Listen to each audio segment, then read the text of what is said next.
আসসালামু আলাইকুম ভিউয়ার্স, কেমন আছেন সবাই? নিশ্চয়ই ভালো আছেন।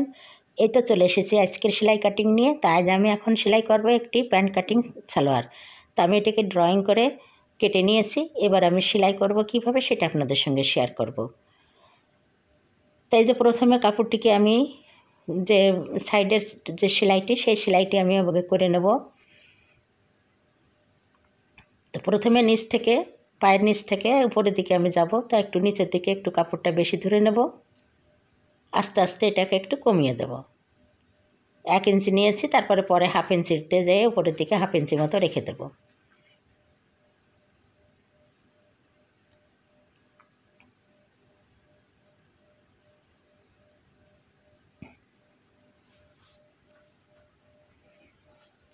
এইভাবে আমি দুই পায়েরই সাইডের সেলাইটা আমি দিয়ে দেব।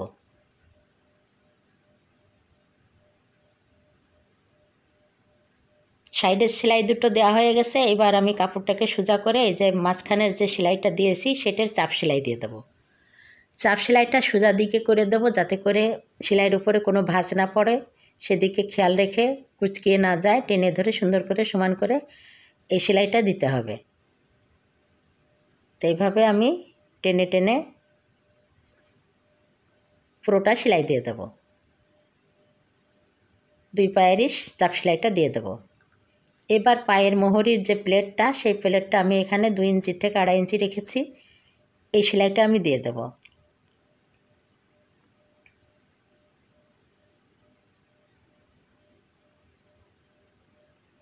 এইভাবে দুই পায়েরই প্লেট সেলাইটা দিয়ে দিলাম।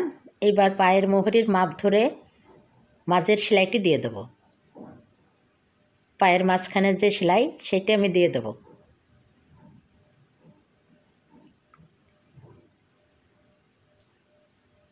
কাপড়টা সোজা দিকটা ভিতরে রেখে উল্টা দিকে আমি সেলাই দিয়ে দিচ্ছি।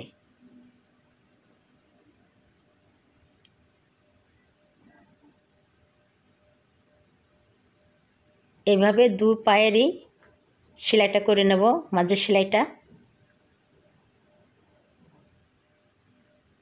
এখন দুই পাকে জোড়া করে যে হাই, সে হাইটা আমি এখন সেলাই করে নেব। কোমর থেকে এ প্রান্ত থেকে ওই প্রান্ত একবারে টেনে ধরে ভালোভাবে মিলিয়ে সেলাই দিয়ে দেব। ছোট বড় যেন না হয়, সেদিকে খেয়াল রাখতে হবে।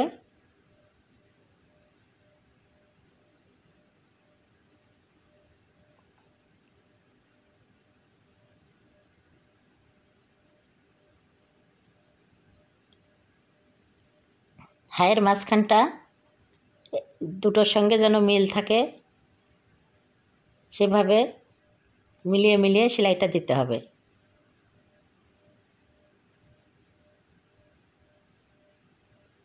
এই যে হায়ের মাঝখানে চলে এসেছি। এই যে দুটো সেলাই, যে একসঙ্গে একটা পর আর একটা এই যে ভিড়িয়ে দিলাম, দিয়ে এইভাবে আমি পুরো হায়ের এই পাশ থেকে ও পাশটা সেলাই দিয়ে দেবো। এখন এই যে কোমরের যে রবার লাগাবো, সেটা ভিতর দিয়ে আমি সহজ পদ্ধতিতে লাগিয়ে নিচ্ছি। রবারটাকে ভিতরে ঢুকিয়ে দিয়ে কাপড়টাকে ভাঁজ করে একটু ফাঁকা রেখে, 1 সুত পরিমাণ ফাঁকা রেখে সেলাইটা দিতে হবে, যাতে করে রবারের উপরে না পড়ে সেলাইটি, সেটা খেয়াল রাখতে হবে। রবারের উপরে সেলাই দেওয়া যাবে না। এইভাবে টেনে ধরে ধরে পুরো কোমরের মাপ ধরে আমি রবারটা কেটে নিয়েছি এর ভিতরে রেখে, আর ওই প্রান্তে একটা পিন দিয়ে আমি রবারটাকে এঁটে দিয়েছি, যেন টান দিলে চলে না আসে।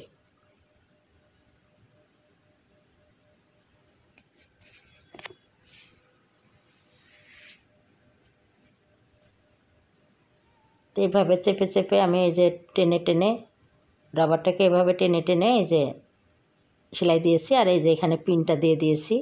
এভাবে টান দেওয়াতে তুলে আর বেরিয়ে আসবে না। তো এইভাবে আমি পুরোটা টেনে ধরে একদম ওই মুখ পর্যন্ত সেলাই করে নেব।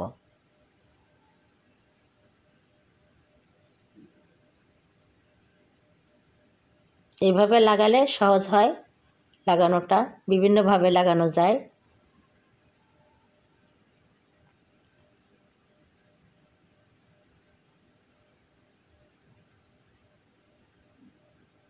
টেনে ধরে নিয়ে রবারটাকে বেরিয়ে নিয়ে আসছি আর একটু।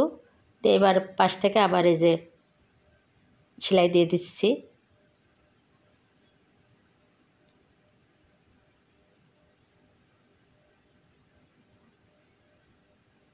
এইভাবে পুরোটা আমি সেলাই দিয়ে দেবো।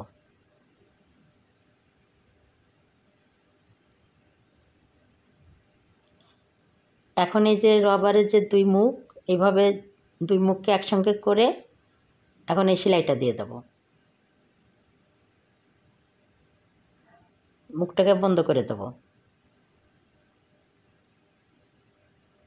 বেশ কয়েকটি সেলাই দিয়ে দেবো যাতে করে সেলাইটা ছিঁড়ে খুলে না বেরিয়ে যায়। এই জন্য শক্ত করে মজবুত করে সেলাইটা দিয়ে দিতে হবে।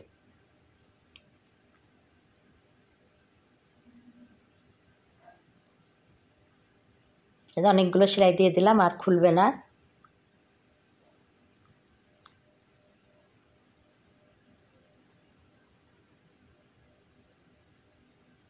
এখন এটাকে ভালোভাবে ভিতরে ঢুকিয়ে দিয়ে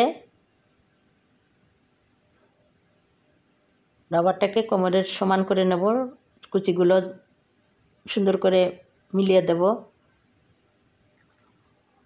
দিয়ে মুখটা সেলাই করে দেব। এই ফাঁকা মুখটা এখন সেলাই করে দেব।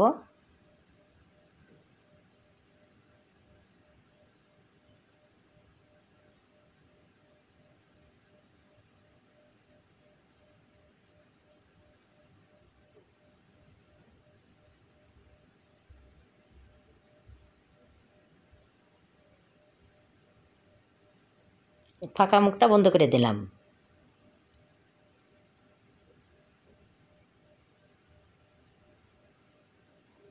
এখন এই যে সমান করে নিয়ে টেনে ধরে মাঝখানে একটা সেলাই দিয়ে দেবো, যাতে করে রবারটা ভাঁজ হয়ে না যায়।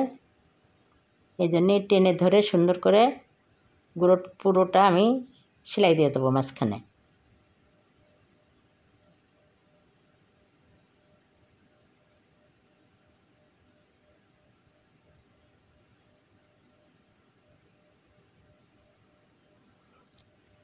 তাহলে হয়ে গেল আমার।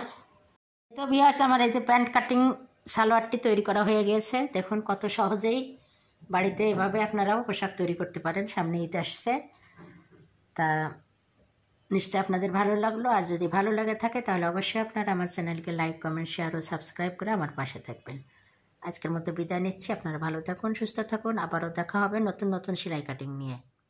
আল্লাহ হাফেজ।